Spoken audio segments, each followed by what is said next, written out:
without really knowing anything about it. It's pretty crazy, honestly. And even if you're like me and aren't a believer in this kind of stuff, it's still definitely creepy.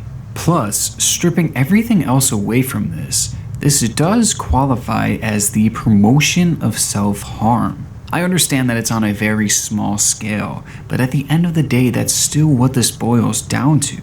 And this is typically the biggest factor that has rubbed people the wrong way with this movement, because it's fairly disturbing, and it only gets more disturbing from here. I think that the spiritual trip at this moment is not necessarily a cave in the Himalayas, but it's... I am fucking Satan himself in the flesh. Get over it. So as I mentioned before, dropping your blood onto a sheet of paper is basically viewed as a contract in this belief system. And it's one of those things that you just can't go back on unless you take special measures. But it's more than just a contract to your desire. It's also seemingly a contract to this group. Now, I don't think this group actually has a name, but it consists of many people I mentioned before who partake in these rituals. And these people refer to others in the group as blood brothers and blood sisters. And it all seems very tight-knit as they quickly post comments on each other's videos in support. And this group has a leader. Mark Braun was the first person to post a blood over intent video back in 2013. On YouTube, he goes by the name of Quasi-Luminous, and he proclaims that he himself is the reincarnation of Satan.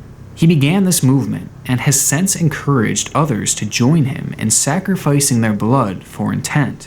He claims that he actually has opened the book of life, and that he only has 144,000 names in it. And the only way to get your name in the book is to follow his ritual. According to Braun, if you don't spill your blood to sign your name, then you will be doomed in an endless cycle of pointless suffering and death. So basically he's saying, do this ritual to join this group, or you're going to die.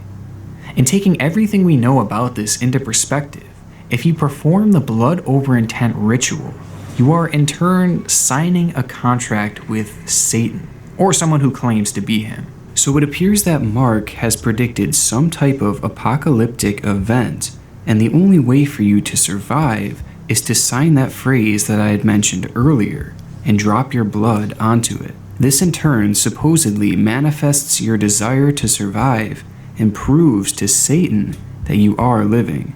And the devout believers in this group truly believe that this man claiming to be Satan will lead them to salvation. Along with this creepy note, members of the group also seemingly push the idea that the earth is flat and that shape-shifting reptiles live among us. So the group is clearly heavily influenced by conspiracy theories, and these conspiracies basically constitute as a belief system for them. Now perhaps the darkest part of this group is the fact that people are performing blood over intent rituals without any idea of its history.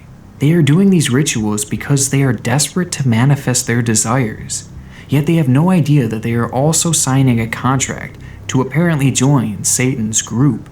So it's just like, maybe a lot of us did the wrong thing by spilling our blood. I honestly, this video is me saying that I jumped into it too soon. I wish I wouldn't have spilled, my blood over my intent twice, right there, 1 and 2. To try to make a sigil on this one, not even really understanding stuff. And I honestly think that a lot of other people don't really understand what it is either. And once they are a part of this group, there is no easy way out. What I failed to mention before was that in order to complete this ritual, you have to film it and post it to YouTube. Like that's actually the final step of the blood over intent ritual, according to most of its members. And once you do this, members of the group find your videos and add you to their channels list. This way they can keep up to date on you. And this is why so many of the people are all subscribed to each other. And in a way, this is also done so that they can monitor what you say about their group. If you make a video criticizing the movement or tell people that you're leaving the movement, then members of the group take exception. Take this video for example. Here, someone who has originally performed the BOI ritual